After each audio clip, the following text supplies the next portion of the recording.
21, na página 1433. Livro de Apocalipse, capítulo 21. Nosso devocional é a página 1433. É as 3 últimas páginas da nossa Bíblia. Eu vou ler 2 textos, um aqui e outro em Gênesis. Então vamos ler aqui do verso 1 ao 7. E vi um novo céu, uma nova terra, porque já o primeiro céu e a primeira terra passaram, e o mar já não existe. E eu, João, vi a santa cidade, a nova Jerusalém, que de Deus descia do céu, preparada para uma esposa, como uma esposa adornada para o seu marido.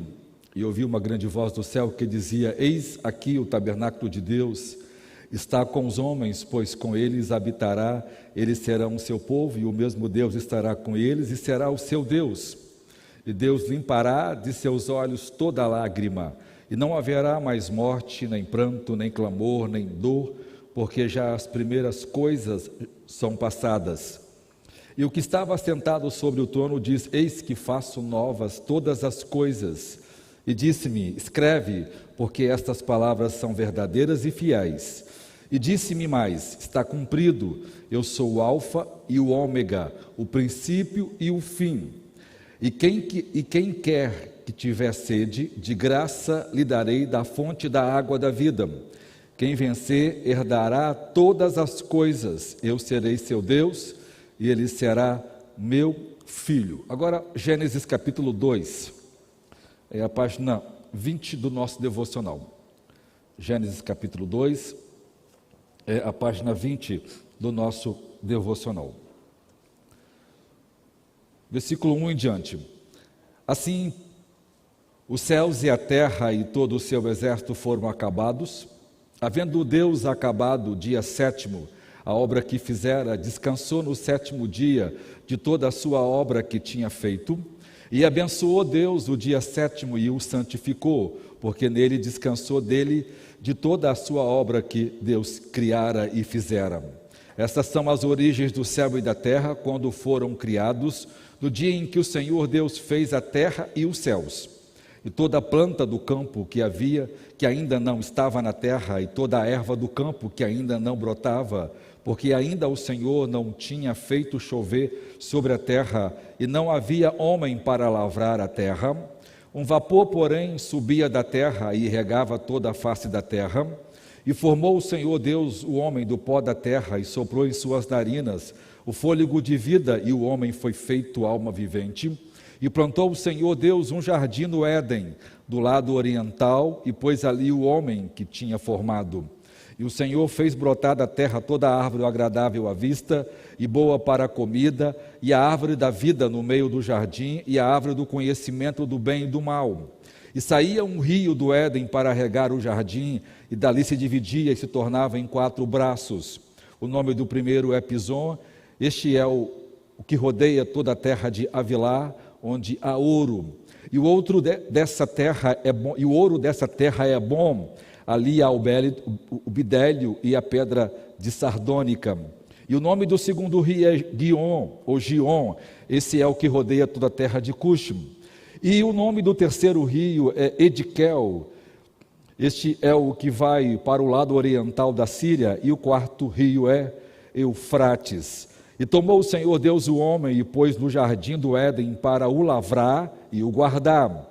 E ordenou o Senhor Deus ao homem, dizendo: De toda a árvore do jardim comerás livremente, mas da árvore do conhecimento do bem e do mal, dela não comerás, porque no dia em que dela comeres, certamente morrerás. Senhor, ajuda-nos nesta noite, por misericórdia. Sê conosco nessa jornada, Senhor, de volta ao lar. Ajuda-nos, por misericórdia, a compreender as santas e gloriosas verdades sobre o céu. No nome de Jesus, amém. De volta ao lar. Nós encontramos, particularmente, nesses capítulos de Gênesis e de Apocalipse, um refúgio para o coração de cada peregrino que anseia por voltar ao lar. Vocês alguma vez já tiveram momentos, cada um de nós já tivemos momento em nossas vidas quando nós vislumbramos, mesmo rapidamente, o que seria a comunidade e a perfeita comunhão no céu, um local de alegria e de plenitude e paz.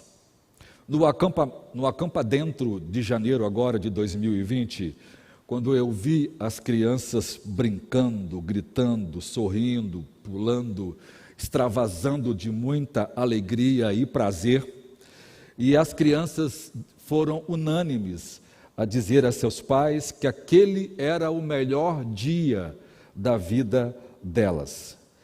Que vislumbre glorioso estas crianças tiveram.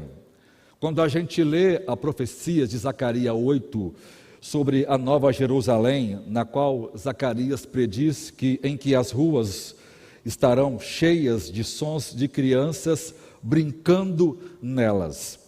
Então nós entendemos que a experiência de alegria que as crianças vivem, na verdade, estão apontando na direção à volta ao lar. Há uma história verdadeira das últimas palavras do grande evangelista Moody. Na hora da sua morte, ele diz que ele estava partindo entre o céu e a terra. Ele disse francamente às pessoas que estavam assentadas à sua cabeceira que Deus o estava chamando para a glória e que ele estava começando a ver a glória. A família Moody, infelizmente, havia perdido duas crianças, eram os dois netos, filho de Dait, que era seu filho com Irene, sua nora, e podem imaginar o quão profundamente ficou as pessoas que estavam naquele quarto de forma tão emocionada, quando Moody de repente gritou desesperadamente pelo nome dos dois filhos, Dait e Irene: eu estou vendo as crianças nas portas do céu. Qual é a experiência que tem despertado a si mesmo o anseio de ir ao lar? Para alguns de nós, algumas dessas experiências incluem a hora da dor, do sofrimento, da angústia, ou aquilo que está descrito em Romanos 8, seja a espada, a tribulação, a dor, a angústia ou a perseguição. Essas coisas não nos podem separar de Cristo.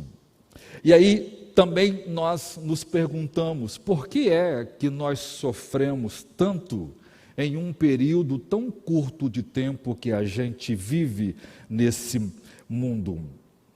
Às vezes nós estamos simplesmente pensando em nossos filhos, e eu tenho essa preocupação constantemente que eu abraço uma das minhas crianças.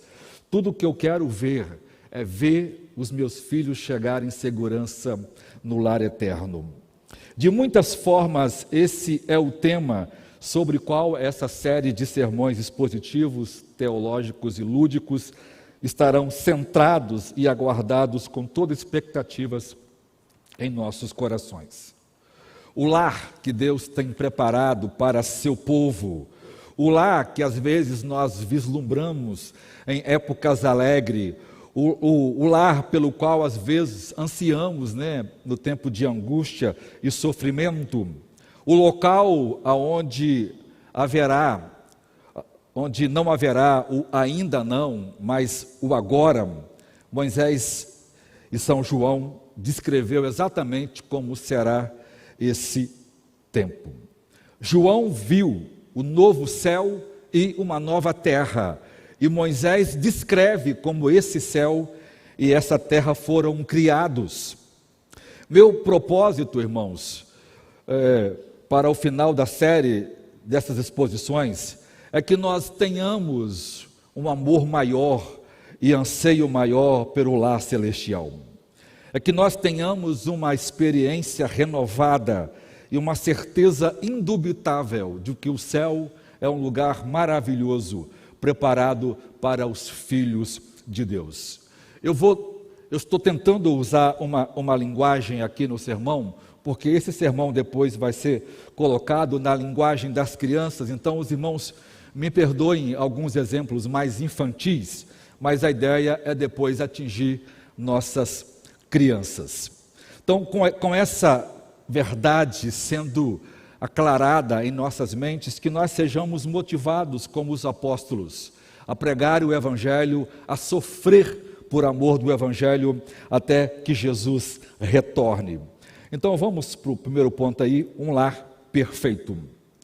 Uma das coisas que eu acho tão incrível sobre esses dois últimos capítulos de Apocalipse, Apocalipse 21 e 22,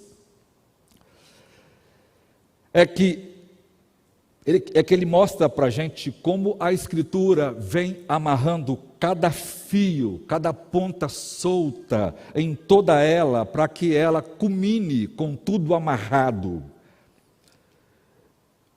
Alguém já disse que no livro de Apocalipse há mais de 500 citações ou menções do Antigo Testamento, e nesses últimos capítulos não há como a gente não perceber aqui uma perfeita conclusão.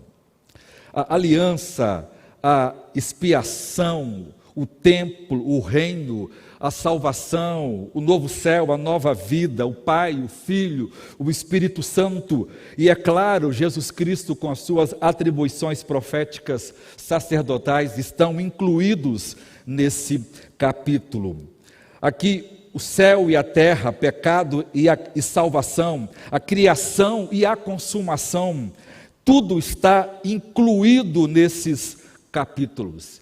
Aqui é característica de qualquer grande obra literária, e não existe nada que se compara à escritura já escrita por um autor humano em nenhum ramo da literatura humana.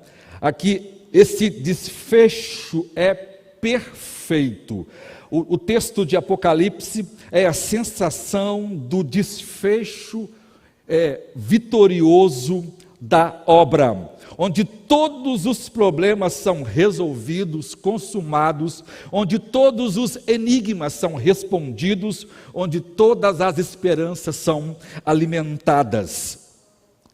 É como se fosse o final de uma sinfonia, ou talvez aquele último pedaço daquela deliciosa sobremesa que você nunca experimentou, de tão saborosa que é. Aqui há uma conclusão satisfatória, e isto é perfeitamente verdade no que se vê no fechamento das Escrituras canônicas. As Escrituras é uma grande obra da tapeçaria de Deus na história, e todos os fios agora estão conectados nesse grande quadro. O irmão Elias está mexendo lá em casa na elétrica, todos os fios ele liga diretamente no quadro central, lá liga e lá desliga. Aqui estão chegando todos os fios, tanto o começo como o final de todas as verdades. Então nós chegamos ao grande final, interligando todas as pontas de fios soltos ao longo da Escritura. Eu quero convidar você a observar o texto, não lendo ele versículo por versículo ou parágrafo por parágrafo, mas olhando para o conteúdo geral destas duas passagens bíblicas, Gênesis e Apocalipse. Nós vamos pregar esse mesmo dois textos várias vezes até o final de todas as exposições. Então eles são a base lá. Hoje eu só quero fazer uma versão comparada dos dois textos que estão dizendo a mesma coisa. Então, primeira parte, a criação recapitulada. Notem que a primeira coisa que tem em Apocalipse é a criação sendo recapitulada. Há muitas ou todas as reverberações do Éden nesses 2 capítulos. E, de novo, isto é uma característica de uma literatura superior. Aqui, em Apocalipse, nós temos uma sensação de que nós já conhecemos esta cidade, de que nós já experimentamos o que aqui está escrito, não é nada novo para a gente. Nada que aqui é descrito é aquela coisa assim, é tudo que a Bíblia vem dizendo ao longo de toda a Escritura. Talvez uma das coisas que mais vai impressionar as pessoas no céu é ver que tudo quanto lá existe tem seu paralelo aqui nessa existência. Permita-me fazer uma referência à trilogia de Tolkien, no seu... o Tolkien é amigo, né, muito íntimo de C.S. Lewis, e ele escreve um livro, na verdade essa trilogia quem ia escrever era C.S. Lewis, mas como eles escolhiam os temas, as ideias centrais, e depois eles faziam um sorteio sobre qual assunto eles iam escrever. Então, C.S. Lewis vai escrever sobre uma outra trilogia, e isso cai para o Tolkien. O Hobbit, Uma Jornada Inesperada, ou O Senhor dos Anéis. Esses 2 livros ou filmes são livros escritos com características cristãs.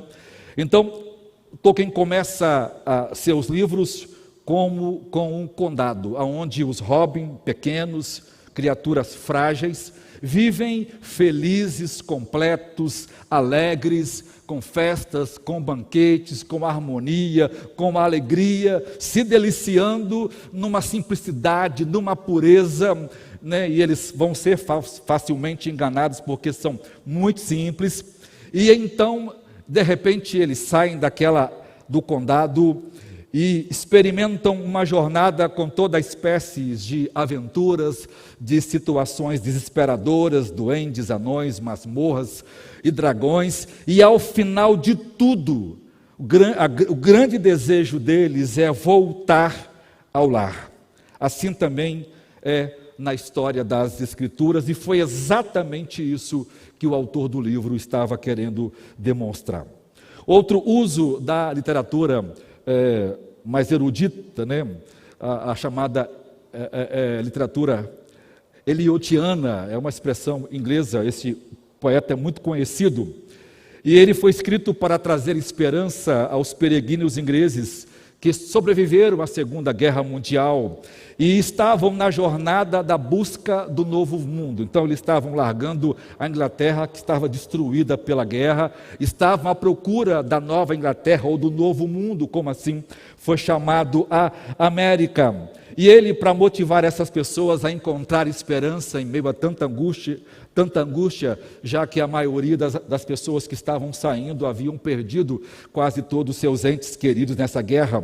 Então ele começa o poema com uma frase: no meu princípio estava o fim.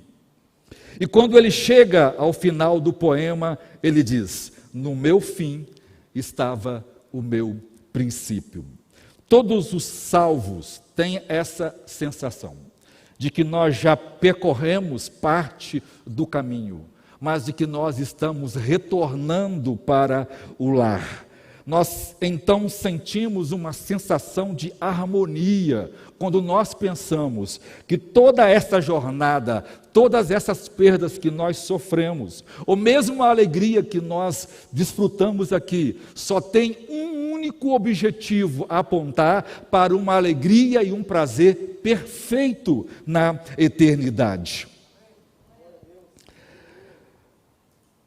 É assim quando olhamos para o primeiro versículo de Apocalipse 21 e 1,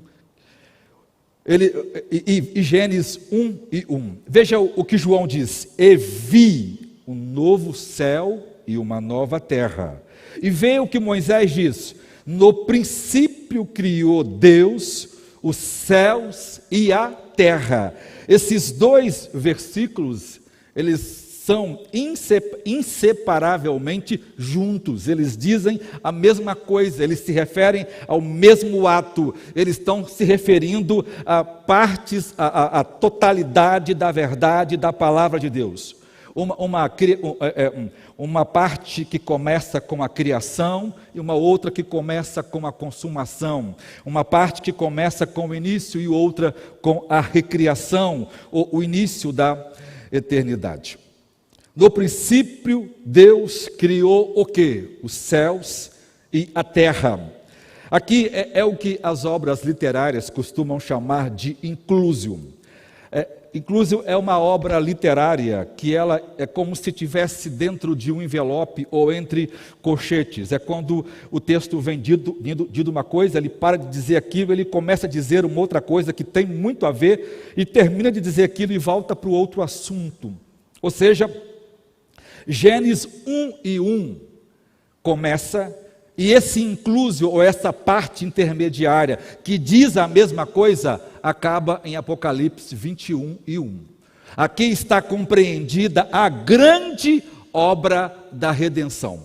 Se a gente fosse para a eternidade, haveria só um hiato entre Gênesis 1:1 e Apocalipse 21:1. Ou seja, simultaneamente o homem estava sendo criado e simultaneamente o homem estaria no paraíso.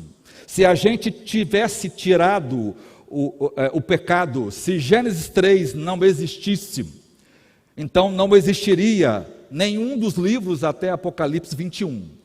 Então nós iríamos sair de Gênesis 2 e automaticamente para Apocalipse 21. Nós não viveríamos nada disso que a história conhece como a história da redenção. Mas isto nunca foi surpresa para Deus.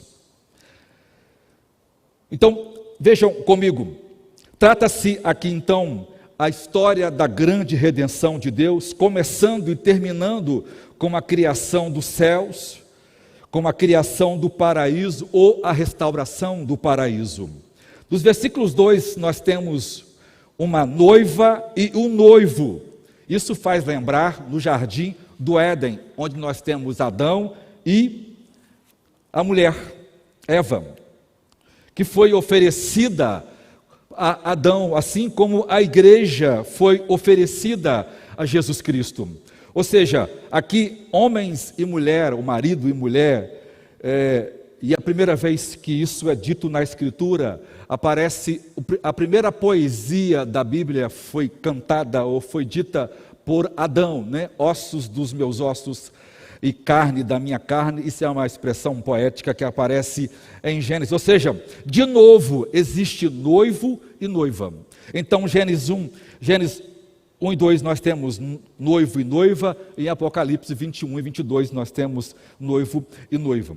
Veja que o versículo 3 de Apocalipse, Deus entra no cenário e ele está lá com a noiva e o noivo em seu lar harmonioso. Ou seja, tal era no início, nos primeiros capítulos de Gênesis, quando Deus vinha e caminhava com o seu povo na virada do dia, com Adão e Eva. Por isso o casamento foi instituído antes da queda no paraíso. A razão da instituição do casamento tem a sua razão máxima na pessoa redentiva de Jesus Cristo. Porque existe marido e mulher? Por causa da promessa que Deus fez a seu filho, lá na eternidade, que daria a seu filho uma noiva. Então, Deus criou essa percepção, criando homem e mulher. Paulo, em Efésios 5, 22 a 23, explica graciosamente essa ideia teológica. Segunda verdade aí é a restauração original. Um ponto mais abaixo do capítulo, aqui em Apocalipse, nós encontramos a referência ao sol e à lua.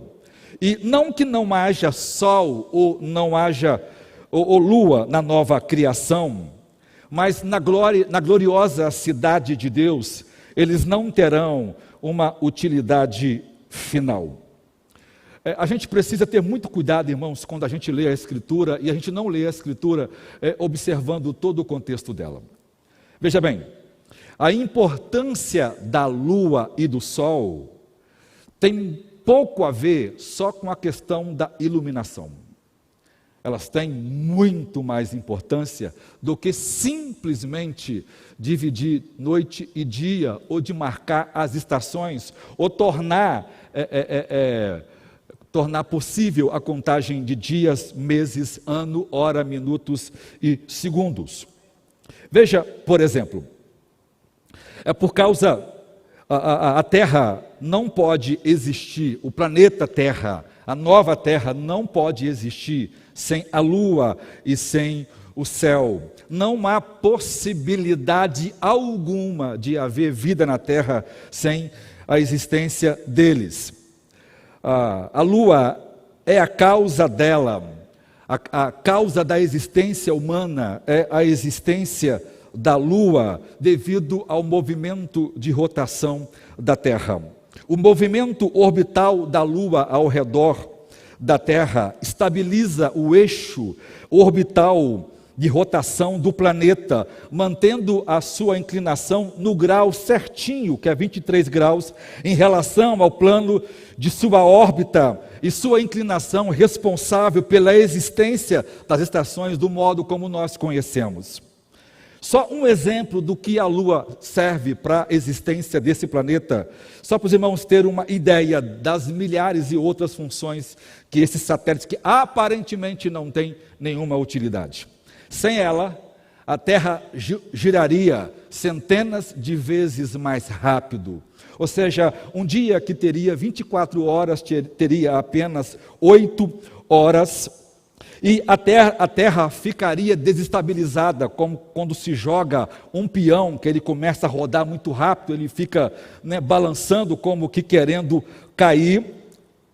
Ou seja, isso faria com que tudo que tivesse na superfície fosse jogado no espaço. Isso influenciaria no eixo gravitacional da Terra e não haveria condições, a não ser que amarrasse a gente à Terra para que ficasse firme. Sem a Lua, isso faria com que as temperaturas ao dia chegassem a 100 graus e à noite abaixo de 80 graus. Ou seja, de dia nós seríamos fritos e morreríamos em 2, 3 horas, e à noite nós seríamos congelados. É impossível haver terra sem sol e sem lua. Ok, irmãos?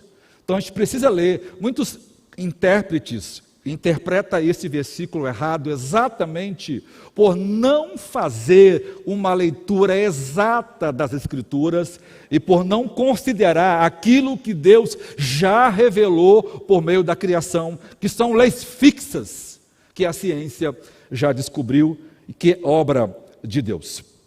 A opinião da maioria dos eruditos mais cuidadosos e mais centrados é que a terra não será destruída, ela será renovada, ela será restaurada, ela voltará ao seu estado original, como toda a criação.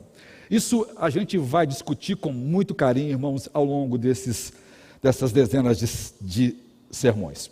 Segundo que a descrição que aparece em 2 Pedro, sobre os elementos da terra ardendo em fogo, não é uma destruição da terra no sentido dela não mais existir, mas no sentido de ser purificada pelo fogo. Até porque, irmãos, não há condição nenhuma lógica disso acontecer. É só pensar um pouquinho.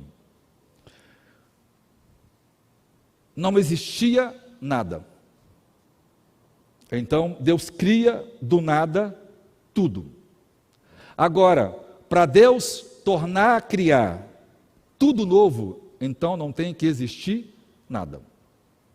Deus primeiro criou os céus e a terra, então criou os anjos, então criou o homem. Então, se tem que destruir céus e terra, tudo, para refazer tudo, então tem que criar do zero. A palavra hebraica, bará, que aparece, criou ali, é criar do nada. Agora não. Os elementos sim desfarão, mas a terra será reconstruída. Uma simples observação lógica, irmãos, prova que essa ideia não tem base na verdade das Escrituras, embora bons escritores defendem essa questão. Outra coisa é que tudo quanto Deus criou, Ele deu selo de qualidade. É bom. Ele gostou do que havia criado. E o próprio apóstolo Paulo diz que essa terra atual está gemendo desesperadamente ou ansiosamente para que ela seja redimida. Por quê? Porque ela está aguardando a manifestação dos filhos de Deus. Se fosse criada outra terra, esse versículo seria uma grande mentira. Ela foi afetada pelo pecado e ela sofreu múltiplas mudanças após o dilúvio. O dilúvio foi o evento acompanhado das maiores catástrofes, ou quase todas as catástrofes na natureza que compõem a história do mundo desde a criação e jamais vista pelo homem. Uma descrição parecida com o dilúvio está exatamente na descrição que Mateus 24 faz da volta de Jesus Cristo. Cristo diz que nos dias do dilúvio, a palavra ali é cataclismo, ou seja, a gente olha para a história e vê o dilúvio sendo como apenas chuva, né? A gente às vezes não faz a análise do texto mais corretamente. Mas se os irmãos pararem para pensar um pouquinho, é simples. O texto diz que nunca havia chovido. A primeira vez que cai água do céu é no dilúvio. Para isso acontecer, irmãos, e eu vou pregar um sermão só sobre isso, fenômenos muito extraordinários, como furacões, como maremotos, terremotos, como erupções de vulcões, como surgimento de cadeia de montanhas, como a divisão das placas tectônicas, ou seja, muita coisa vai influenciar, isso vai mudar completamente as características originais da Terra, ou seja, nós temos um clima hoje totalmente diferente do clima antes de Noé. Pensa bem, por que não precisava chover? Porque havia água no firmamento e havia água embaixo. Né? Até hoje existe, né, eu vou explicar isso com muita calma, as rochas caucasianas, a água salgada, né, que hoje ainda mantém, que é larvas, né, que mantém as placas movimentando até hoje, a ciência prova isso muito bem. Mas pensam bem, isso muda completamente o relevo, a vegetação da terra, a fauna, a flora, a astronomia, a hidrografia, a oceanografia e a paleontologia. Só um vislumbre aqui. Para atingir 25 mil pés, que é o pico do Himalaia, irmãos, não existe água no mundo para fazer isso. Se toda a água evaporasse, não dava metade disso. Para cobrir a terra inteira. Então essa água veio do firmamento. Por isso, mas para isso vir, irmãos, os processos químicos. A gente precisa aprender uma coisa: tudo quanto Deus faz usando as leis que Ele mesmo criou. Tudo que Ele faz, né? Mas isso vai ser daqui nos próximos sermões. Hoje não é esse meu objeto de análise. Um exemplo dessa mudança do planeta é explicado pela própria ciência, a arqueologia. Por exemplo, ela mostra o deserto do Saara. Já foi uma região muito fértil, uma das regiões mais férteis da Terra, e com uma floresta extraordinária. Havia um mar que ocupava 1/3 do território, hoje tem 9 mil quilômetros, né, de extensão. O Saara, esse oceano, diz a ciência que tinha 3 mil quilômetros e cerca de 50 metros de profundidades. E os fósseis dos animais que foram encontrados nessa região são sempre muito mais alimentados e maiores do que todos os fósseis encontrados em qualquer outra região do mundo. as cobras marinhas com mais de 12 metros, né, os peixes gato, peixe-boi, cavalos marinhos com tamanhos absurdos, coisa que nós não conhecemos no nosso tempo. A ciência diz que isso ocorreu há 4.000 anos atrás, exatamente no tempo do dilúvio. Isso se deve por causa da movimentação. Por que, né, sumiu as águas dali? Por causa da movimentação das placas, né, tectônicas. Então, elas se movimentam e essa água desceu. Em alguns lugares ela sobe, eu vou explicar isso, não hoje, mas em alguma obra. Ou seja, devido à mudança da temperatura, esse deserto apareceu. Isso pode ter sido exatamente um dos muitos acontecimentos produzidos durante o dilúvio. Essa tem sido uma conclusão que todo geólogo piedoso tem chegado. É exatamente a movimentação dessas grandes placas tectônicas que podem ter sido a principal causa das separações dos continentes, e essa é uma das teorias mais aceitas pelos grandes geólogos do nosso tempo. Hoje se sabe perfeitamente que os vulcões, as montanhas, as cadeias de montanhas, as fissuras, né, sísmicas estão exatamente nos limites das placas, e hoje nós temos cerca de 12 placas, e eu vou explicar isso melhor quando eu falar para os irmãos sobre o dilúvio. Ou seja, Sol e Lua agora são mencionados aqui em Apocalipse para fazer o ambiente. João está comparando a nova cidade com o paraíso, com o céu. Ele está pegando o paraíso terrestre e o futuro paraíso terrestre, ou a Nova Jerusalém, e comparando lá na Nova Jerusalém, os raios do céu, do sol e da lua serão ineficientes por causa da glória de Deus.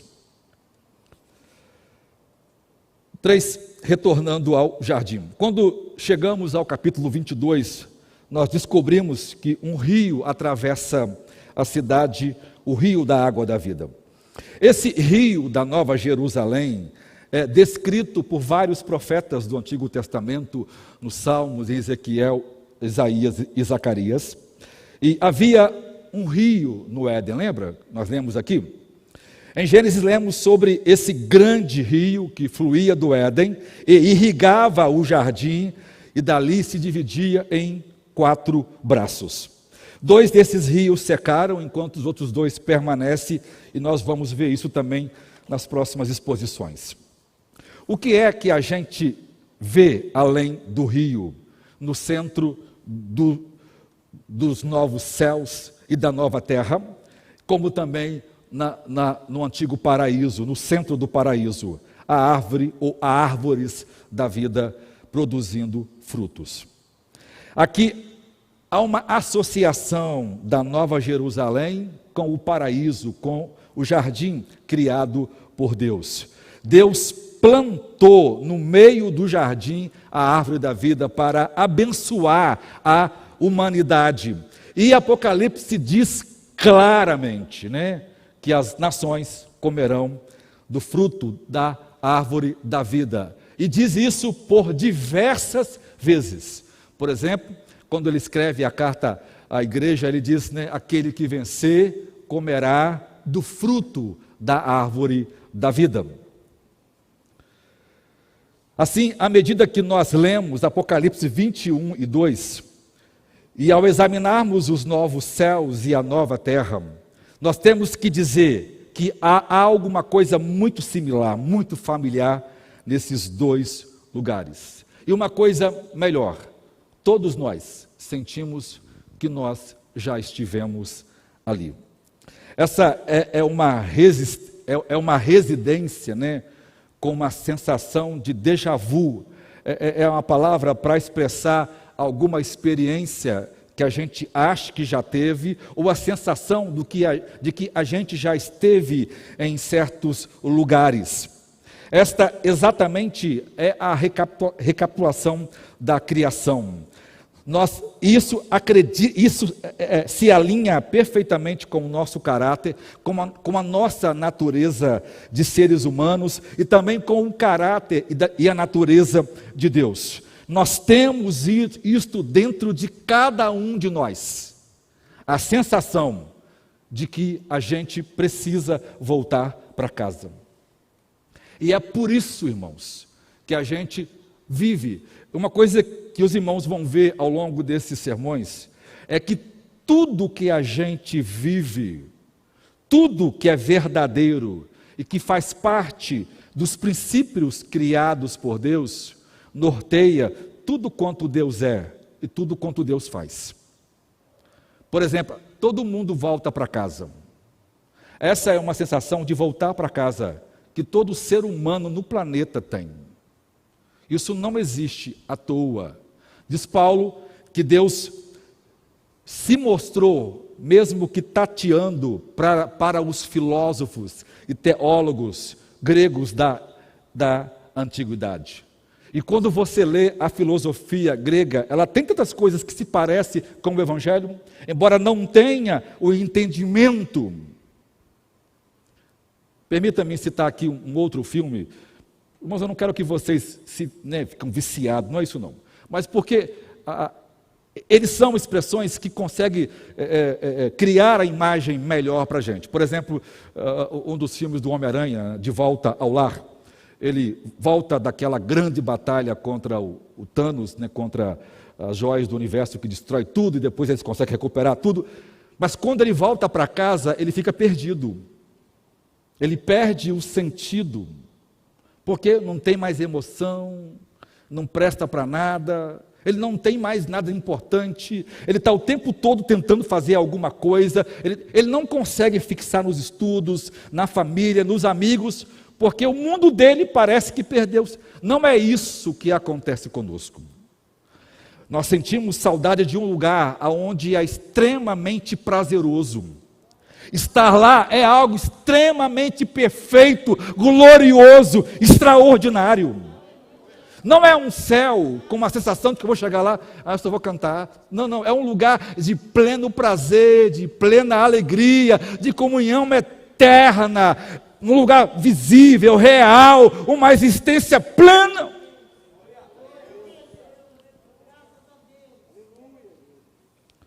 Então nós nunca nos sentiremos deslocados, pelo contrário, nós faremos coisas na nova vida que nós nunca fizemos aqui.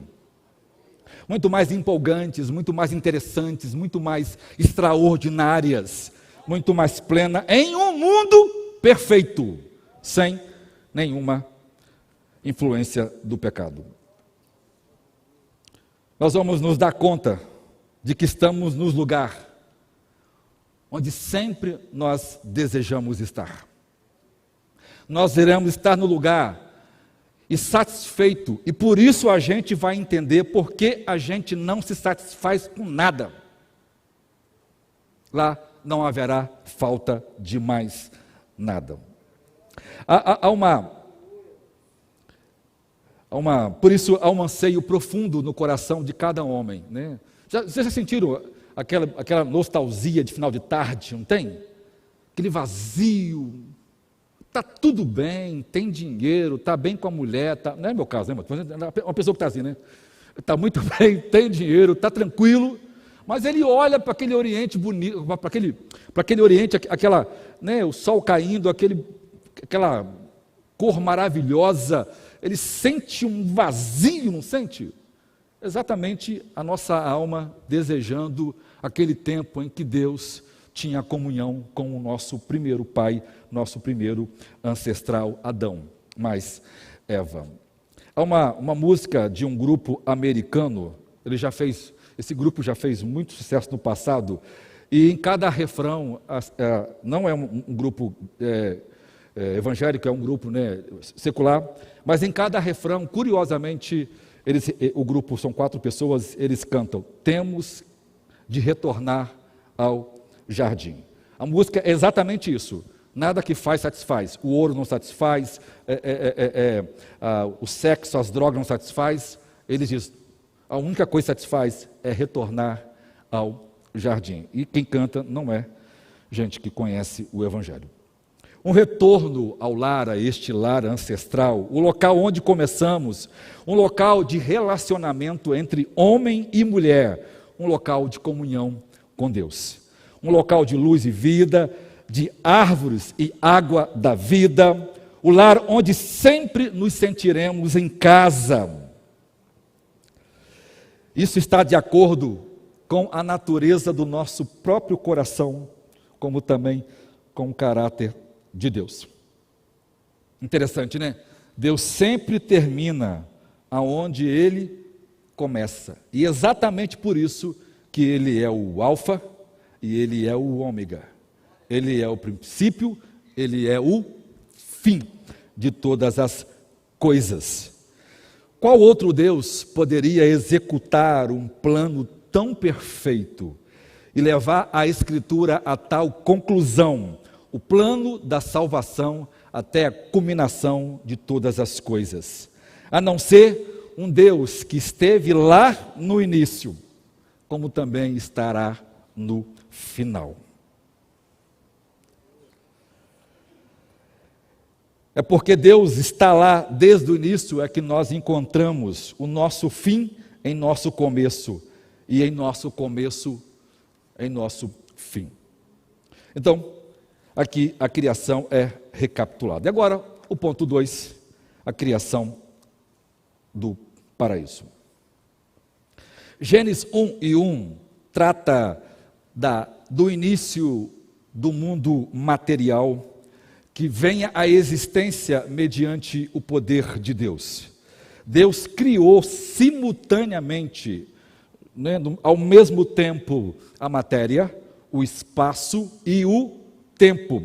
Por isso, o termo que nós usamos em português, no princípio, o texto hebraico é Bereshit bara Elohim, Ha Shammai Ha Eretes. No princípio criou, no princípio tempo, criou Deus os céus, que é o espaço, e a terra, que é a matéria. Então, Gênesis 1:1 está lá todos os elementos necessários para construir ou para organizar esta criação. Então, Deus cria o tempo, porque nada existe sem tempo, nada acontece sem o tempo, é o elemento necessário para que as coisas tenham vida. Depois Deus cria o espaço, porque o tempo tem que estar no espaço, sem espaço não há tempo, e sem tempo não há espaço, e tem que ter matéria, porque sem tempo, matéria e espaço não existe nada. Então Deus cria tudo isso, aqui por isso que o texto diz, e o Espírito de Deus pairava sobre a face das águas, ou seja, tudo aquilo era uma matéria gasosa, estava lá com todos os elementos necessários para que Deus então comece, a partir do versículo 2, a organizar essa terra. Então o Deus Elohim criou o tempo, passado, presente e futuro, o espaço, altura, largura e comprimento, e matéria, sólido, líquido e gasosa. Então agora os dias da criação é uma organização de Deus da criação. E Deus, o jardineiro por excelência, então vai criar um ambiente encantador para a sua criatura mais importante, para a sua obra-prima, o homem. Então, o ponto 1 aí, a plantação do jardim. Gênesis 2:8 diz que plantou o Senhor Deus um jardim no Éden, na direção do Oriente, e pôs nele o homem que havia formado. De todas as providências para a criação que Deus tomou, Ele criou o habitat. O que é o habitat? O habitat é o local propício para uma espécie se desenvolver. Então, qual é o habitat natural que Deus criou para o homem viver? Primeiramente, a narrativa das Escrituras nos diz que a obra do jardim foi uma obra divina. Foi Deus quem plantou o jardim no Éden. Ao plantar o jardim, Deus fez com os seus atributos de sabedoria, de poder, algo incomparável. Quando Deus, pelo seu poder, trouxe todas as coisas que não existem à existência, Ele não as trouxe de forma organizada. Deus criou o mundo da matéria, então ele começou a organizar esse mundo material, que era inabitável e deserto. Essa é a expressão sem forma e vazia. Ao tempo da criação não havia nenhuma planta no campo da terra, pois ainda não havia erva no campo, nenhuma erva havia brotado. O versículo 5 de Gênesis 2, a parte B, diz: a razão da existência de plantas e erva é dada pelo próprio Moisés, porque o Senhor não fizera chover sobre a terra.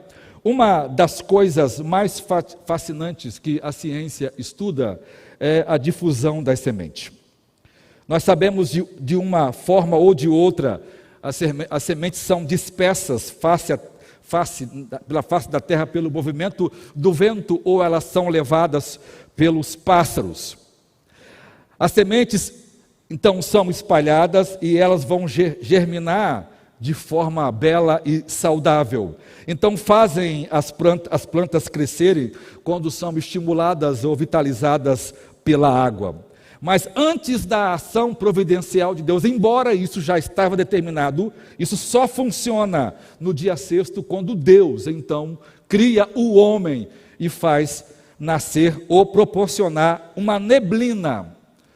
Como não chovia, a água brotava de debaixo da terra, e é lógico, porque as águas estavam debaixo, entre o basático e a placa calcariana, então ficavam, e as brechas que tinha, as rachaduras, é onde saíam água. Então essas águas saíam e brotavam, como brotam alguns rios, e como acontece também com os oceanos.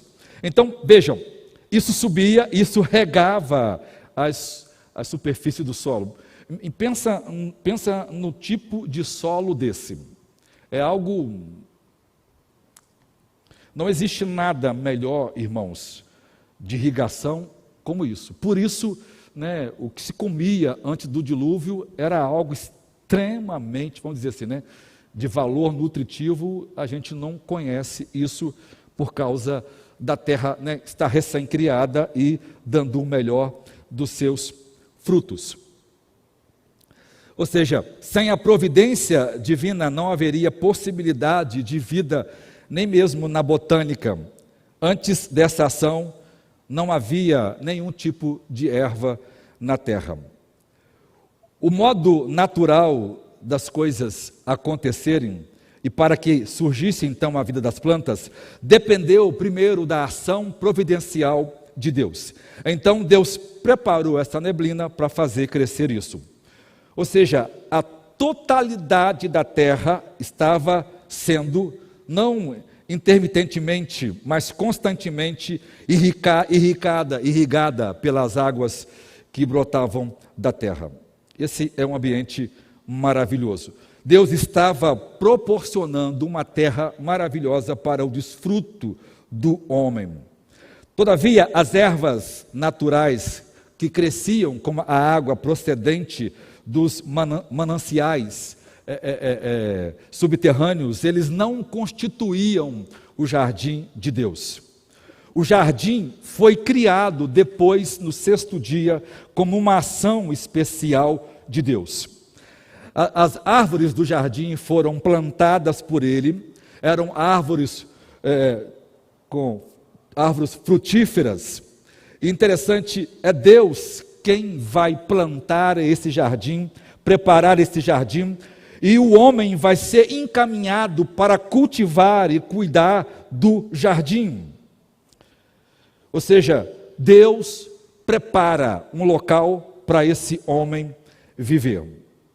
Além da sua grande sabedoria em colocar todas as coisas de modo ordenado, Deus, por sua bondade, criou uma terra maravilhosa, com um clima maravilhoso, um lugar extraordinário, que era a terra recém-criada e os céus.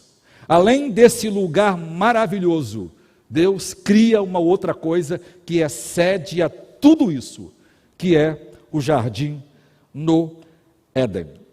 Por que Deus faz o paraíso? A palavra grega paraseidon é paraíso em português. Por que que Deus cria o paraíso? Aqui está, irmãos, a figura exata da Nova Jerusalém. A nova terra sendo recriada, o novo céu recriados, e então Deus faz descer a Nova Jerusalém, que é o jardim, que é o lugar de prazer, de delícias, que Deus vai dar para esse homem habitar. Parece-me que Deus primeiro organizou o habitar para depois criar o homem, porque parece que esta poderia ser a ordem lógica dele. Então Deus colocou primeiro as plantas do campo que não precisavam ser cultivadas pelo homem, pois elas crescem pela polinização causada pelo vento ou por pequenos animais, assim como pela irrigação das fontes subterrâneas, que posteriormente, como também pelas chuvas, vão cair na terra. A água dos mananciais e da chuva faz as plantas do campo crescerem, independente da ação e do cuidado humano. Todavia, as árvores plantadas no Éden precisavam ser irrigadas, porque eram árvores frutíferas, e Deus colocou o homem lá para cultivar, para cuidar dessas árvores. Ou seja, Deus fez um mundo, um paraíso paradisíaco, uma beleza incomparável, para que o homem pudesse habitar nele. Por isso a expressão Éden é lugar de prazer. O jardim do Éden é o tipo, é a figura da alegria, do prazer do povo de Deus, que será expresso no novo mundo, ou na nova terra, ou na consumação de todas as coisas. Somente um lugar plantado por Deus, né? Os irmãos verem, né? A terra foi criada a partir das ordens de Deus, mas o homem e o jardim foram feitas pelas mãos de Deus. No livro de Hebreus, capítulo 11, por 2 vezes, o texto diz que eles, pela fé, aguardavam uma cidade. E o texto diz que Abraão largou tudo quanto tinha para morar em tendas, porque ele tinha a esperança de chegar numa cidade, cujo construtor e arquiteto é o próprio Deus. Por isso, Jesus diz, na casa do meu pai há muitas. O termo grego poikilos é aquilo que é muita em quantidade, muitas moradas. Porque se não houvesse no céu nenhuma morada, então diria, eu vou subir e eu vou preparar para vocês moradas. A mesma coisa é dita depois pelo próprio Jesus em Mateus 25, quando ele separa os bodes das ovelhas, né? As nações rebeldes, né? Os ímpios dos justos, ele diz para os que estão à sua direita, né? Aos que estão à sua esquerda, ele fala, ide para o fogo eterno, preparado para o diabo e seus anjos, mas para os justos, para as ovelhas, ele diz, vinde, benditos de meu Pai, porque o Pai é quem dá para Jesus, essa noiva, receber por herança o reino, Basileia, que o grego usa, a cidade, o castelo, preparado para vós desde a fundação do mundo.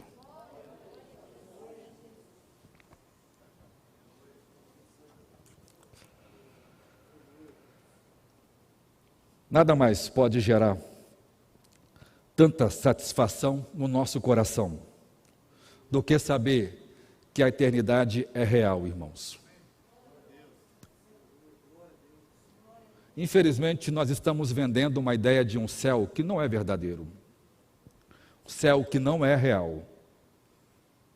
Mas que Deus nos ajude a entender e que isso possa mudar nossa história.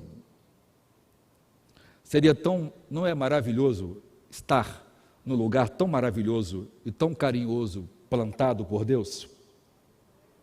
O céu já esteve aqui. Deus já morou aqui com os homens. Quando eu for falar do Éden, eu vou dizer que os anjos estiveram aqui. Esse é o texto de Ezequiel. O jardim era um lugar de riquezas, eu vou dizer isso na próxima aula, na próxima quarta-feira, de riquezas inesgotável.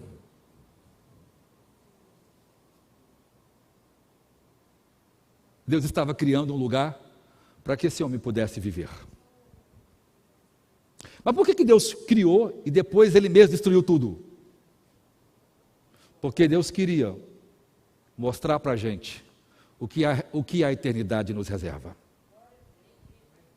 Mostrar para a gente o que foi que Adão perdeu quando pecou. 2, a localização do jardim. O verso 8 de Gênesis 2, outra vez diz, e plantou o Senhor um jardim no Éden, aqui o hebraico é um, no sentido de único, na direção do oriente ou do leste, e pôs no jardim o homem que ele havia formado.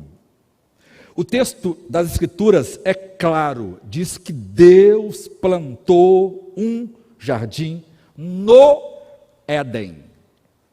O jardim que Deus plantou para ali colocar o homem ficava então em uma região mais ampla chamada de Éden. Perceba que o texto diz que é um jardim no Éden, não um jardim do Éden. O texto não fala em jardim do Éden como nós dizemos, mas um jardim que estava localizado na terra do Éden. Na verdade, toda a terra que Deus havia feito era paradisíaca. Todavia, na banda oriental do Éden, Deus pessoalmente escolheu um lugar para plantar um jardim com as belezas que só um Deus pode fazer. A Septuaginta usa essa expressão jardim aqui como paraíso, daí que vem a ideia de paraíso. O jardim era uma expressão para mostrar a maior beleza da criação. Então Deus cria todas as coisas em 7 dias, mas no 6º dia Deus cria uma coisa que é mais bela do que todas as outras.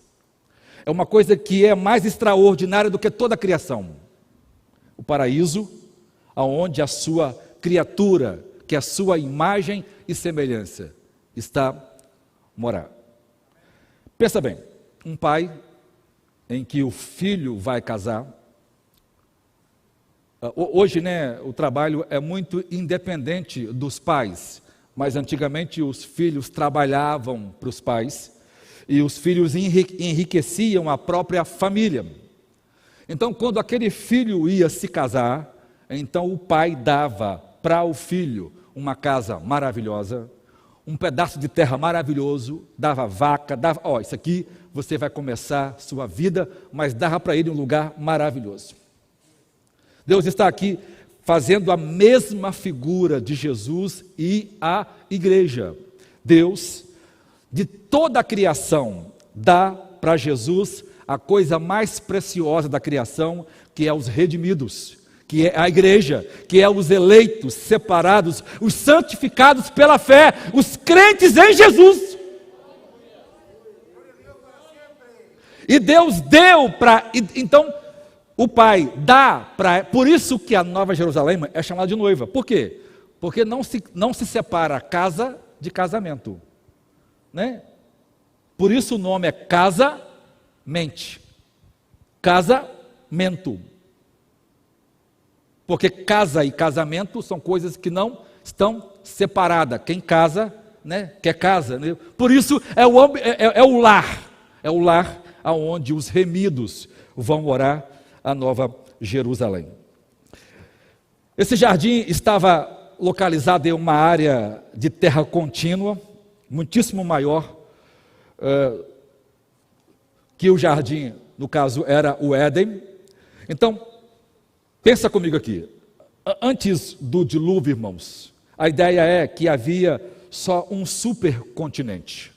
Hoje os continentes são separados em 7 mares, em 7 continentes, eram só 6, mas descobriu um continente debaixo da água, perto da Austrália, da Nova Zelândia, e é tamanho de um continente com as mesmas características de um continente. Então, o Éden é essa porção seca que aparece do meio da água, esse lugar lindo, paradisíaco, maravilhoso, prazeroso, lindo, belo, né, de um jeito do qual nós não conhecemos. Por quê? Porque o dilúvio destruiu tudo. Tudo que a gente tem aqui agora, a grande maioria dos animais morreram, alguns nem mais existem porque não sobreviveram ao dilúvio. A estrutura da terra foi toda modificada, Então, como não havia, então nesse supercontinente não havia montanhas, Era mais ou menos plano.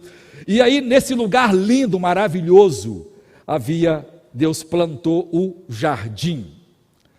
Veja o versículo 1, 9 e 10 de Gênesis. Deus diz assim: ajunte-se as águas debaixo dos céus num só lugar, e apareça a porção seca.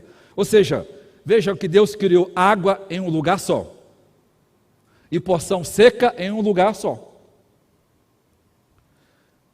Isso aqui é claro que havia um só continente. E a porção seca chamou Deus terra, e ao ajuntamento das águas, tanto o português como o hebraico tem a ideia de que está junto das águas, se chamou mares. Embora esses mares sejam diferentes do que nós conhecemos hoje, porque após o dilúvio, a água do dilúvio tornou o que nós conhecemos hoje. E o texto diz que viu Deus que isso era bom.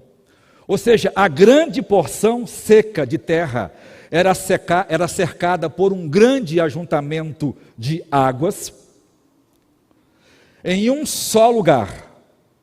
E o texto sagrado chama isso de mares, não como conhecemos aqui hoje. A porção seca que viria a ser o habitat humano, lugar aonde os homens iriam morar, e que após a queda e o dilúvio foi dividido em vários continentes. Essa é a Pangeia, É a teoria de só uma placa, e ensinada pelos próprios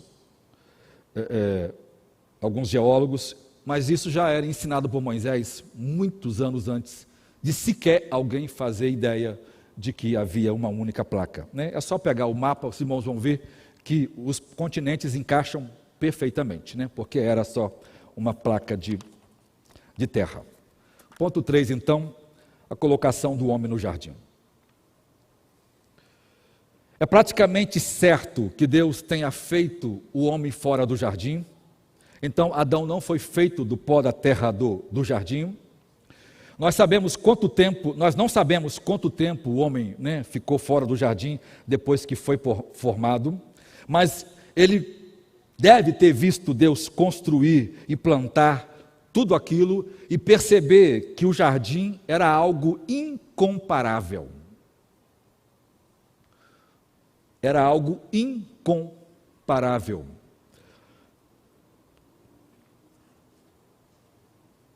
Somente mais tarde, então, é que Deus colocou esse homem nesse jardim, o paraíso. Deus colocou ali para que ele tomasse posse daquela área especial que ele havia feito para o deleite de suas criaturas, em razão da sua bondade e do seu amor para com elas.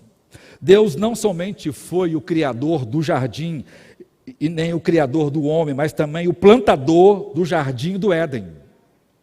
Ou seja, esta é a bem-aventurança do paraíso que Deus dá aos nossos primeiros pais. Essa terra mágica, essa terra de encantamento, essa terra de beleza incomparável. Veja que tudo aquilo que a gente alimenta no mundo lúdico existe no mundo real, no céu. Como a gente crê numa coisa encantada, numa coisa extraordinária, numa coisa plena, Paulo diz que não há palavra para explicar, então ele diz que são inefáveis, tão extraordinário que é esse lugar. Ele existe, ele é real. essa terra de encantamento, de beleza, de provisão. Adão podia desfrutar. Por isso, irmãos, que a queda foi o que foi. Porque Adão caiu no paraíso, no lugar mais doce, mais pleno, mais prazeroso, mais extraordinário. Quando Ezequiel vai falar da queda do diabo, de Lúcifer, e ele é retratado como se fosse o rei Tiro, o diabo vai dizer, o Ezequiel vai dizer que o diabo, Satanás, está no jardim do Éden. Ele pode estar fazendo referência a esse jardim ou ao céu. E as pedras que ele é cercado são as mesmas pedras encontradas aqui em Gênesis e encontrada no livro de Apocalipse 22 e 21 e 22. Quando o homem pecou, então Deus amaldiçoou o homem, ele foi expulso. Lembra que o homem foi expulso do jardim? Por que Deus expulsou o homem do jardim, mas não expulsou o homem do Éden? Por quê? Porque o jardim era um lugar de prazer, de paraíso. É o suprassumo do que Deus havia criado. Então os anjos vieram e selaram a entrada do jardim, que depois será destruído pelo dilúvio. Então, quando o homem pecou, ele perde essa, e é exatamente essa sensação que nós temos de perda, especialmente quando nós sofremos, que nós pensamos em deixar esse mundo para ir para o céu, e o céu é o lugar para onde vão os remidos quando morrem. Embora a palavra céu significa o nosso anseio pela eternidade, dizer que vamos morar no céu é uma maneira de resumir a nossa recompensa eterna, mas não entanto, mais especificamente, o céu é um lugar intermediário entre a nossa morte, o arrebatamento, até que o novo céu e a nova terra sejam criadas, para que nós outra vez possamos voltar e habitar naquele mesmo jardim feito por Deus. Se ele vai ser igual ou melhor, isso não interessa, mas que é um lugar maravilhoso, é. Se for melhor, melhor ainda, não tem problema. Ou seja, o céu é apenas um lugar físico provisório, até que toda a redenção complete. O homem redimido vai para o céu, porque esse ambiente aqui está contaminado pelo pecado, e a sua nova natureza santificada, arrebatada, transformada, não pode mais viver aqui. Uma das coisas mais horríveis que os milenistas dizem é que no milênio os crentes poderão ficar na terra e no céu. E que o Davi ressuscitado vai morar nessa terra. Irmãos, esse é um erro teológico de proporção muito grande. Por quê? Porque essa terra é uma terra manchada pelo pecado. Depois que nós formos transformados, nós vamos ser tirados daqui. Daqui. Então, nunca que os santos vão conviver com os ímpios. Nunca que os santos glorificados vai ficar na terra. Isso não essa é uma argumentação que, desde a primeira vez que eu ouvi, me sempre trouxe dúvidas, porque não é verdade sobre este assunto. Mas isso é discussão para mais à frente. Ou seja, o lar definitivo dos remidos, o lar original, não é propriamente o céu físico, mas o jardim que será restaurado, pelo menos igual ou melhores em proporções do que o jardim no Éden. Ou seja, o jardim de Deus foi estabelecido para sempre, para que os homens desfrutem dele. Deus construiu um santuário durável como os céus e firme como a terra que permanece para sempre. Essa terra nunca será destruída, aniquilada, porque ela é o local de morada perene dos filhos de Deus. Ela aguarda ansiosamente, com dores de parto, a chegada dos verdadeiros herdeiros, os filhos de Deus.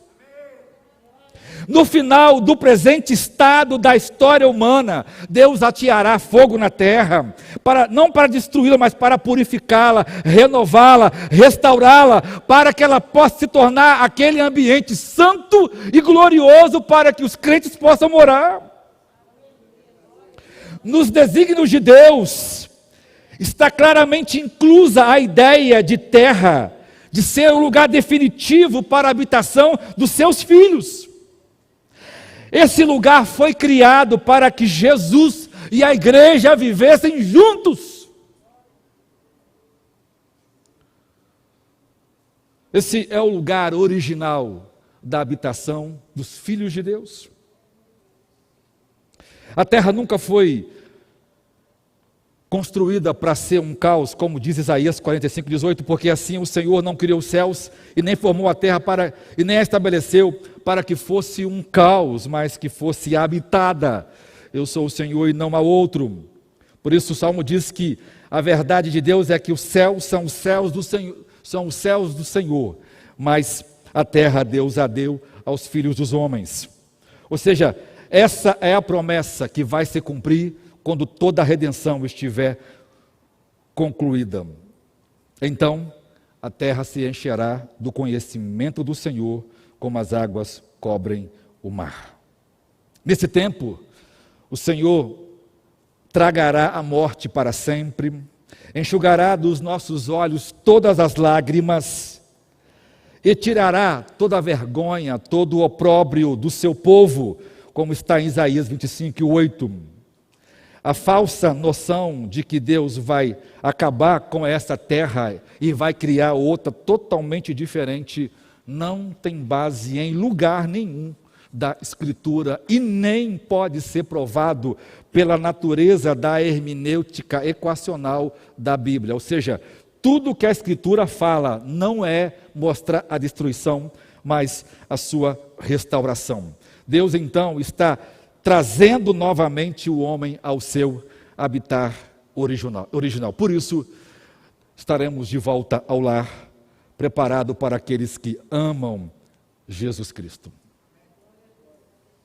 A noiva, a nova Jerusalém, o paraíso, preparado para a igreja, para os santos de Jesus, o lar eterno dos redimidos, a universal Assembleia dos Santos eternos. Quarto, o tamanho do jardim. Quando a gente fala de jardim, precisa entender uma coisa aqui, para que nós entendamos depois quando eu falar da nova terra. Aqui nós não podemos ter em mente, irmãos, o jardim de palácio, de casa que os homens constroem. O paraíso no Éden é um lugar imenso. Imenso. Lembra da Nova Jerusalém? É algo desse tamanho, ou parecido assim. Absurdo. Então, eu vou usar aqui para os irmãos, usando a visão de círculos concêntricos. O que são círculos concêntricos? São círculos um dentro do outro. Então, tem um círculo aqui, outro aqui, outro aqui, outro aqui. O jardim, que era o paraíso de Deus, ficava exatamente no centro da terra. Do mesmo jeito que será a Nova Jerusalém. Hoje, se os irmãos olharem no mapa, a Nova Jerusalém, ou Jerusalém, está exatamente no centro do mundo. Né? Isso é uma questão de latitude e altitude. Ou seja, está no centro, exatamente ali no centro, onde esteve o primeiro jardim. Então, nós temos o jardim, que era algo imenso, que é o primeiro círculo do centro. O segundo círculo é o Éden, que é aquela porção de águas que nós conhecemos, que Deus colocou junto. E depois o ciclo seria os 4 cantos da terra, ou os lugares mais longínquos, que depois no dilúvio vai aparecer como a divisão dos continentes. Então podemos pensar assim: o homem morava no jardim, mas ele saía do jardim e ia para o Éden, porque havia animais no jardim e havia animais fora do Éden. E Adão teve que catalogar cada um desses animais, colocar nome nele. Adão é um homem completo, sábio, inteligente, numa capacidade mental que eu e você só vai ter talvez na eternidade. Hoje a gente usa de 5 a 10% da nossa capacidade de raciocínio.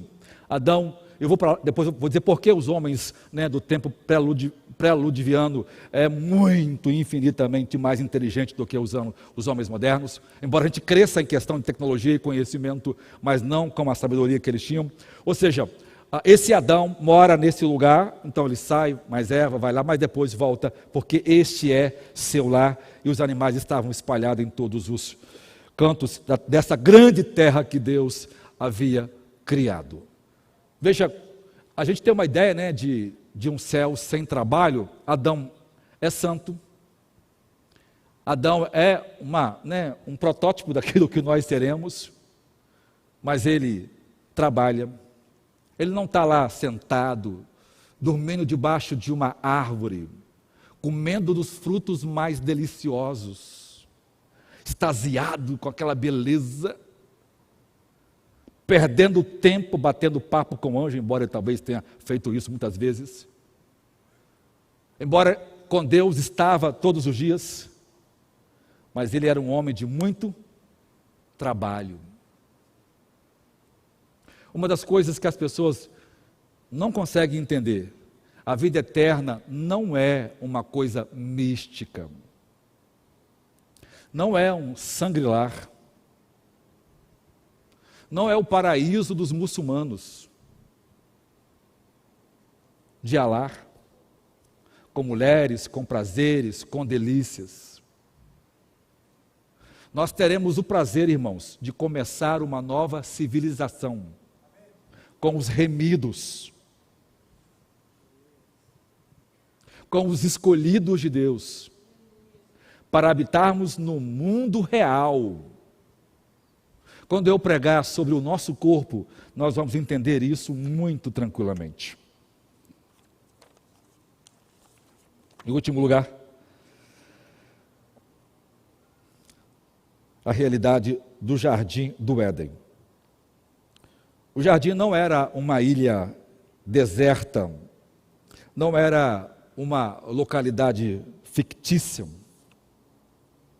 não era fruto da imaginação, ele era um lugar real, não é uma fantasia utópica da imaginação humana. A historicidade de Gênesis 1 e 2 é tão verdadeira como é a historicidade de Apocalipse 21 e 22. Interpretar Apocalipse 21 e 22 de forma alegórica, de forma simbólica, abre-se um dos grandes erros nos princípios de hermenêutica, porque eu também teria que interpretar, então, Gênesis 1 e 2 como se fosse simbólico.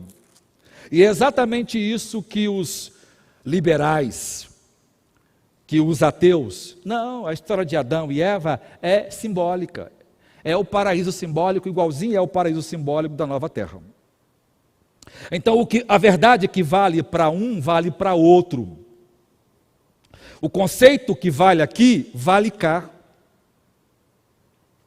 Nós não estamos falando de dois lugares diferentes, nós estamos falando dos mesmos lugares, da mesma terra, mas em tempos diferentes. Um no início de todas as coisas, e outra na eternidade.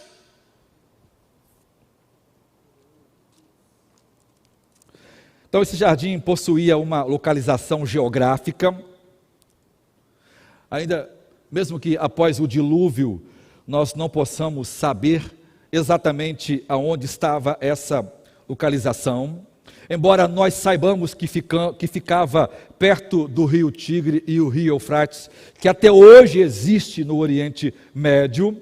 No entanto, nós temos algumas evidências geológicas de que houve um jardim edêmico como esse, vai ser os assuntos dos próximos sermões.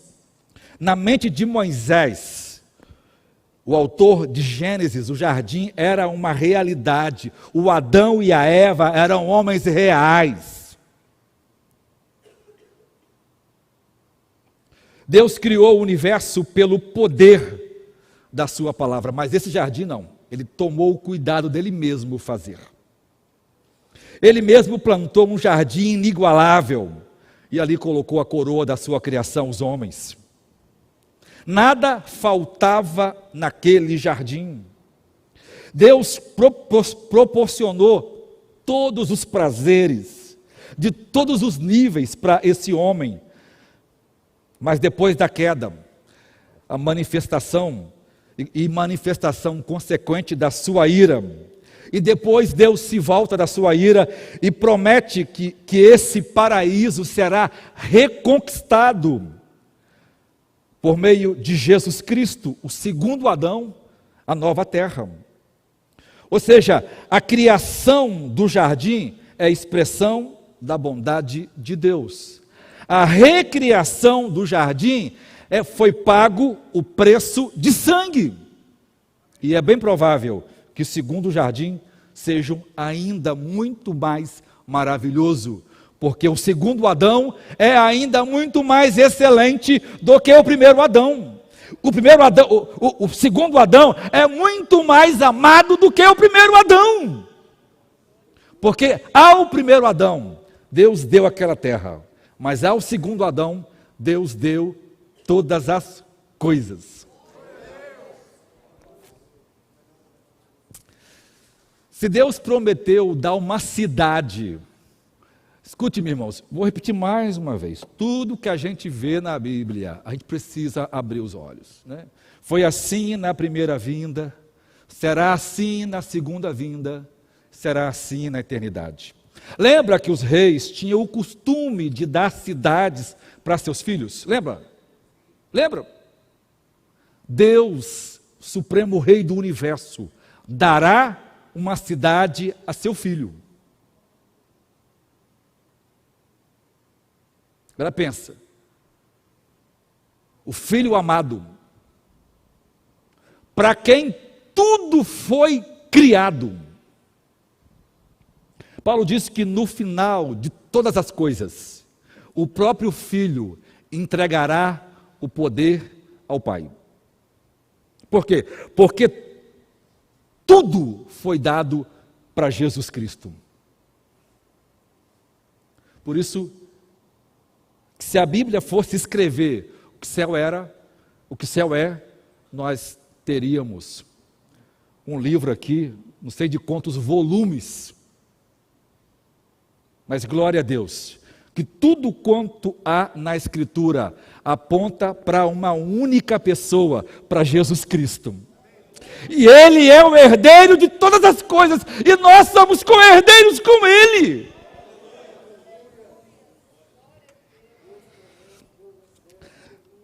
Então não se trata simplesmente de um retorno para casa, mas para uma perfeição ainda melhor.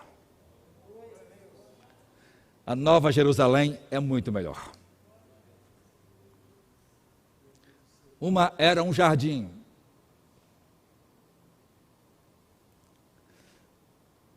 Você vê, né? Deus é tão sábio.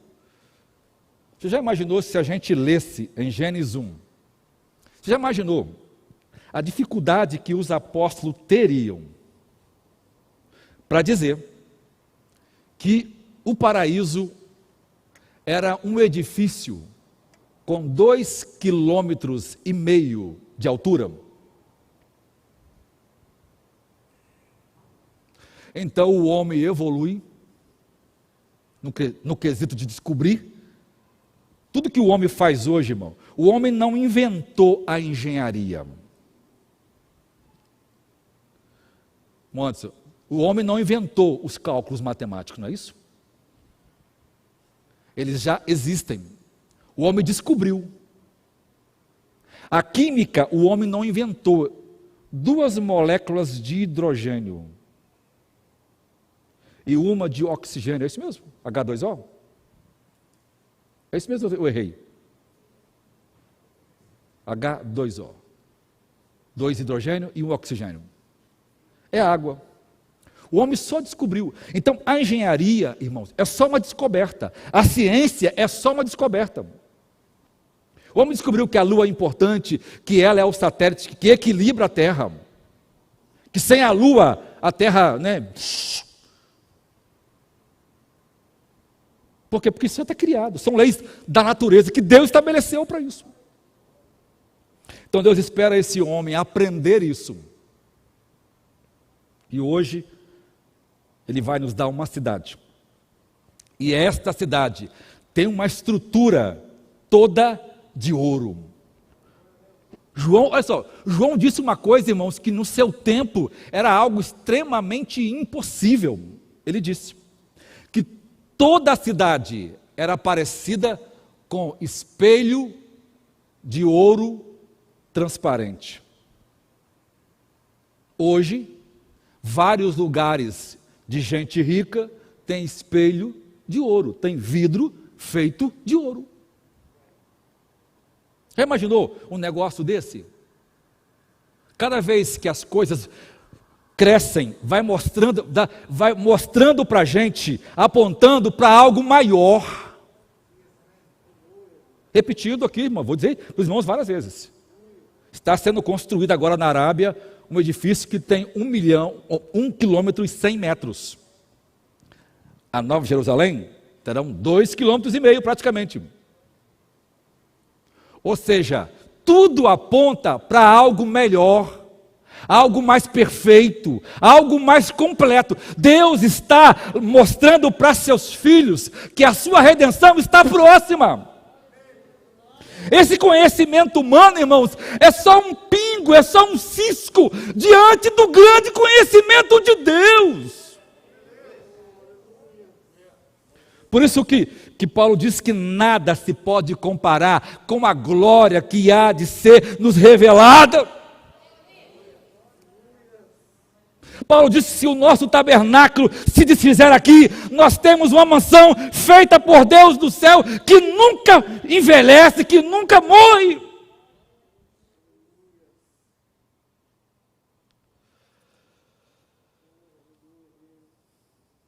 Quando Jesus fala do divórcio, ele diz que no princípio criou Deus o homem e mulher. Ele estava se referindo a Gênesis 1 e 2. Jesus cria na literalidade de Gênesis 1 e 2.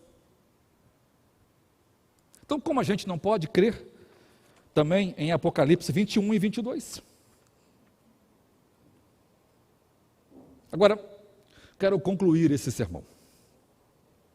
John Bunyan, na sua alegoria do peregrino, ele descreve uma conversa entre os dois peregrinos que estão a caminho da cidade celestial, a caminho do paraíso. E um dos dois peregrinos diz ao outro: quando é que você se encontra em seu estado espiritual mais vigoroso, mais forte? E então o outro diz: quando estou pensando naquele lugar para onde eu estou indo.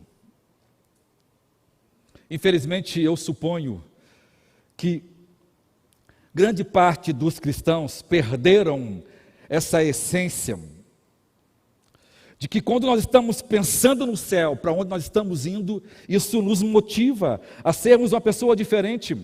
Alguém disse isso para Mark Twain, que é um filósofo ateu norte-americano, e disse: estou indo para o céu. Ele disse: então vá para o céu, e eu prefiro ir para as Bermudas. Ou seja, um desejo verdadeiro, vívido pelo céu, tem implicações maravilhosas. Isso evidencia a genuína salvação de alguém. Quando você encontrar um motivo, um incentivo, e o céu é um incentivo para uma excelência no caráter cristão. O céu é um motivo para a gente suportar as tribulações, as dores, as dificuldades. As pessoas mantêm o seu melhor vigor, a sua melhor vida no trabalho, porque elas consideram a recompensa do trabalho hoje a melhor recompensa. Mas aqueles que consideram o céu como a sua melhor retribuição, então eles não estão com o coração aqui. E Paulo disse: pensai nas coisas que são do alto, de cima, onde Cristo está assentado à direita de Deus. Os mais nobres cristãos e mais piedosos cristãos estarão com a mente na visão celestial, estarão pensando na eternidade. Por isso diziam, por isso orou um dos puritanos: Senhor, crava os meus olhos na eternidade. Nós devíamos nesta noite fazer as seguintes perguntas: o que realmente importa de tudo aquilo que acontece aqui, quando comparado com as glórias do céu? Qual é o benefício celestial que eu estarei recebendo de tudo aquilo que eu estou fazendo aqui?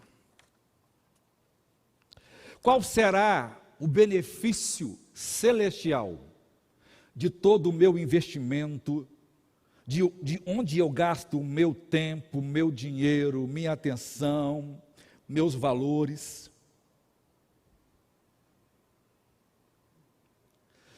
A salvação é de graça, mas as nossas obras serão recompensadas. E nós seremos gratificados de acordo com aquilo que nós fazemos, com todo amor, devoção e entrega total ao reino de Deus. Paulo diz que muitos cristãos serão salvos como pelo fogo, no queima-roupa, porque tudo que ele fez é palha, tijolo e madeira. E diz que somente o que é ouro, pedras preciosas, é que vai subsistir à prova do tribunal de Deus. Muitos de nós, irmãos, seremos ricos, todos nós seremos ricos na eternidade. Mas haverá irmãos extremamente ricos na eternidade. Eu vou ler para os irmãos centenas de versículos e depois eu vou mostrar aos irmãos o que os pais da igreja ensinavam sobre isso, e porque os cristãos de repentemente abriram mão de todos os seus bens, transformou suas casas em hospitais para receber gente leprosa, porque muitos foram martirizados, eles iam e se entregavam para ser martirizados, porque esse pessoal entendeu que a vida aqui é como um ar quente. Sumiu. E o texto diz que eles querem ser maltratados, querem sofrer com o povo de Deus, como fez Moisés, porque eles estão de olho numa melhor recompensa.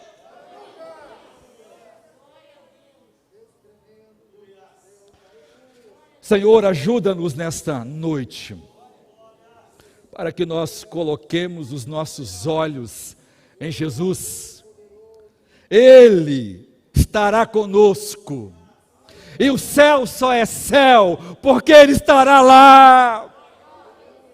A terra só será o céu, porque Ele estará lá. Aleluia! Pela grande herança imarcessível,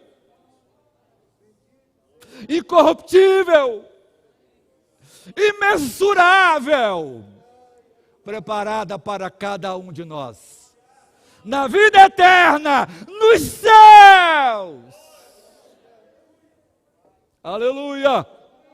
Bendito seja Deus, que preparou um reino para seu povo, antes da fundação do mundo. Nossa herança em Jesus Cristo, a vida eterna, o paraíso de Deus para nós. Aleluia! Bendito seja Deus. Deus abençoe você, Deus abençoe sua família.